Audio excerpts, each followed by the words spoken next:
আচ্ছা, ওই যে বাবাটাকে নিয়ে আসলে ও পারবে বুড়ির ভূতকে তাড়াতে? পারবে তো নিশ্চয়ই। উনিও আবার এই ষষ্ঠীপাদের বাবার মতো ভণ্ড না তো? এসব কি বলছো তুমি? উনি হলেন ভৈরব। ওনার ভয়ে ভূত পেট থরথর করে কাঁপি। তা সে টের পায়নি।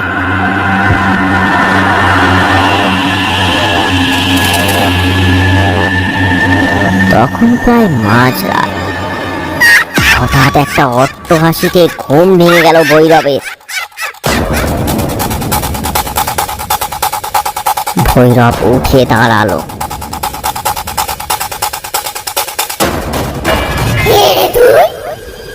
আমার ঘরে কি করছিস? মরে গিয়েও এখনো তোর লোভ লালসা গেল না? আমার করছিস এখনো? হ্যাঁ, এখন আমার করছিস? যেখানেই আমার নজর পড়ে সেটাই আমার নজর, নজর।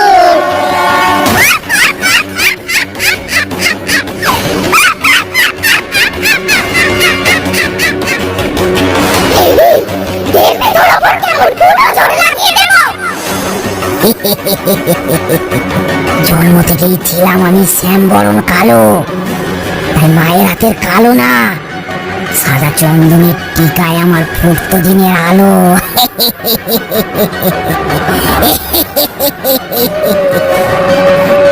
যতই একটু হাসি করে যাস, আমার নজর থেকে আমি কাউকে বাঁচাতে পারবি না। তাই নাকি? আজ তোকে আমি এখান থেকে বন্দি করেই নিয়ে যাব।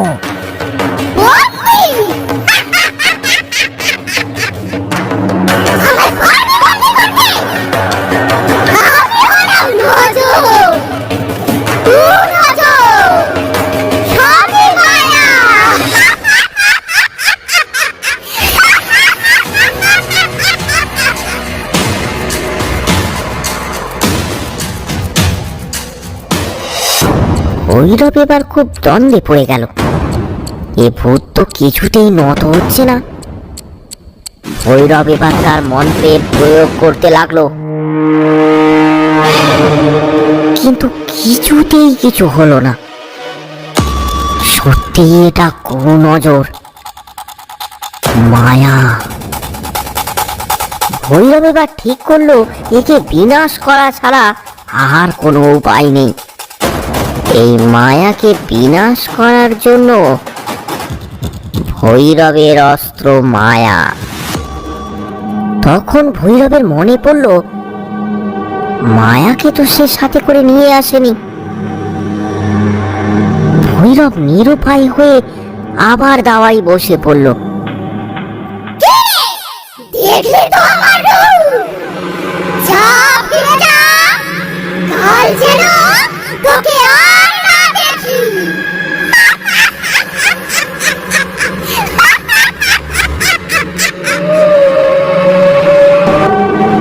সকাল হতেই গ্রামের সবাই সেখানে এসে জড়ো হলো। সবাই দেখলো ভৈরব স্তম্ভিত হয়ে সেখানে বসে আছে, তার চোখে মুখে বিষাদের ছাপ। কি হলো বাবা, আপনাকে এত চিন্তিত দেখাচ্ছে কেন? ওই ভূতকে কি আপনি তাড়াতে পারেননি? না, ওকে তাড়ানো বা বন্দি করা খুবই দুঃসাধ্য ব্যাপার। তাহলে ষষ্ঠীপদ বাবু যে তাকে বন্দি করেছিলেন? না, সে ওই ভূতকে বন্দি করতে পারেনি, সেটা ছিল ওর ভণ্ডামি। যাও, মাঠের শেষ প্রান্তে তার মৃতদেহটা পড়ে আছে, গিয়ে দেখে এসো। হ্যাঁ, আমি দেখেছি, কিন্তু বাবা তাহলে এখন কিছু কি উপায় নেই? হ্যাঁ, একটা উপায় আছে, কিন্তু তার জন্য একজন সাহসী ছেলের দরকার। তোমাদের মধ্যে কেউ কি এমন আছে? তাহলে সামনে এসো। গ্রামের সবাই নির্বাক, কেউ ভয়ে সামনে এলো না। আমি পারবো, বলুন কি করতে হবে। আমি এটাই আশা করেছিলাম। এই যাও, তোমরা সবাই বাড়ি ফিরে যাও। আমি এখান থেকে চলে গেলে হবে না, তাই তোমাকে একবার গাজীপুরে যেতে হবে। আমার মায়াকে তোমায় সাথে করে নিয়ে আসতে হবে। মায়া? সেটা কি? সেটা তুমি সেখানে গেলেই বুঝতে পারবে। তবে হ্যাঁ, অন্ধকার হওয়ার আগেই ওটা নিয়ে তোমায় ফিরতে হবে। আর যদি তা না হয় তখন? না হলে তোমার কোনো ক্ষতি হবে না, যতক্ষণ ওই মায়া থাকবে তোমার সাথে। তবে অন্ধকার নামলেই অনেক অশরীরই তোমার পিছু নেবে। পারবে তো? সে যাই হোক, আমি পারবো। আমি এক্ষুনি রওনা দিলাম।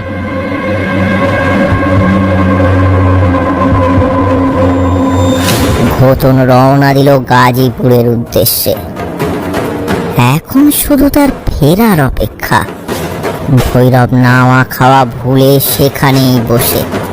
এই প্রথম এমন একটা অশরীরীর সম্মুখীন হয়েছে সে।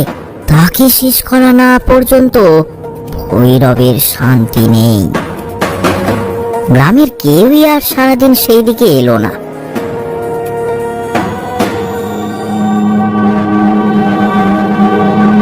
আচ্ছা, ওই যে বাবাটাকে নিয়ে আসলে, ও পারবে বুড়ি ভূতকে তাড়াতে?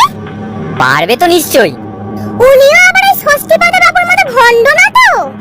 এসব কি বলছো তুমি? উনি হলেন ভৈরব। উনার ভয়ে ভূত পেট থরথর করে কাঁপি।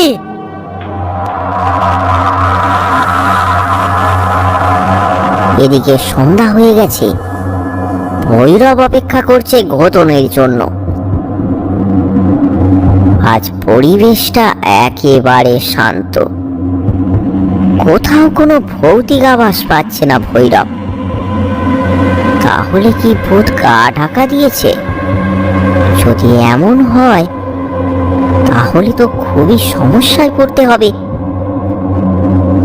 এমন সময় ভৈরবের মাথায় একটা ভাবনা আসলো। যদি তার মায়া আসার পর ওই ভূতের দেখা আর সে না পায়, সে থাকাকালীন ভূত যদি আর সেখানে না আসে, তাহলে তো সবকিছুই বৃথা হয়ে যাবে। ভৈরব বেশ বুঝতে পারে যে তার মায়া না আসা পর্যন্ত ওই বুড়ির মায়াকে যে কোনো ভাবে হোক সেখানে আটকে রাখতেই হবে।